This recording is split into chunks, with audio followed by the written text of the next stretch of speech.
যে পরিমাণ কষ্ট করে এই আন্দোলনটাকে সংগঠিত করেছে, যেই আন্দোলনে ঢাকাবাসী স্বতঃস্ফূর্তভাবে তারা নেমে এসে যোগদান করে এই সরকারকে বাধ্য করেছে তাদের জায়গা থেকে সরে আসতে।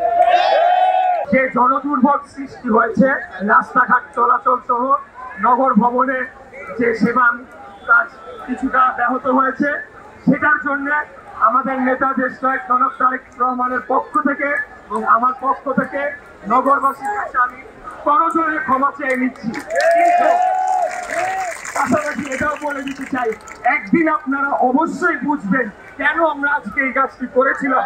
যেদিন গণতন্ত্র পুনঃপ্রতিষ্ঠা পাবে সেদিন আপনারা হয়তো বুঝতে পারবেন। ওয়ালটন আবারও মিলিনিয়ার অফারে ওয়ালটন ফ্রিজ কিনে আপনিও হয়ে যেতে পারেন মিলিয়নিয়ার। মিলিনিয়ার ছড়াছড়ি দেশ জুড়ে, এটা শুধু ওয়ালটনই পারে।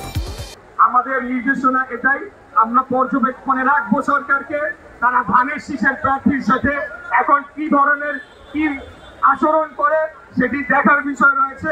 আপনারা জানেন আরেকটি নতুন রাজনৈতিক দল, তারা এটা নিয়ে নানা ধরনের বিভ্রান্তিকর লেখা লিখছে, পোস্ট লিখছে, ভুল আইনি ব্যাখ্যা দিচ্ছে।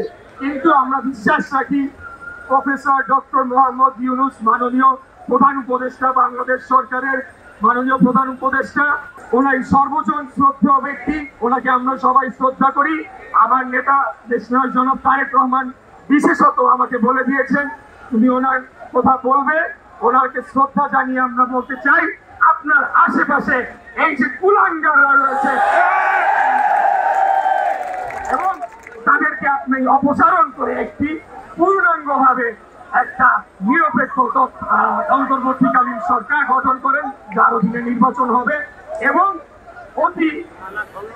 অতি দ্রুত অনতি বিলম্বে একটা নির্বাচনের তারিখ ঘোষণা জনগণ, বাংলাদেশের জনগণ দেখতে চায়, শুনতে চায়।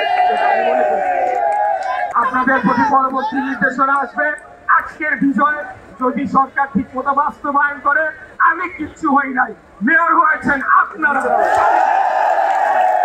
জনগণ, প্রত্যেকটি মানুষ যারা ঝড় বৃষ্টি বাদলার মধ্যে ঘন্টার পর ঘন্টা রাস্তায় বসেছিলেন, সারা রাত আপনারা বসেছিলেন। আপনাদের এই যে পরিশ্রমী নেতারা দুই পাশে আমার রয়েছে, কার নাম রেখে কার নাম বলবো, সবার নামই বলতে হয়, তাই কারণ আমি বললাম না। আপনাদের বিষয় এটা, আমাদের যেভাবে দেখবেন নিশ্চিত করবেন আপনাদের আমাদের অধিকারের সাথে আর কোনোদিন কোনো ধরনের জবরদস্তি করবে না। এই বলে আমার বক্তব্য শেষ করছি। বাংলাদেশ জিন্দাবাদ, বাংলাদেশ জাতীয়তাবাদী দল জিন্দাবাদ।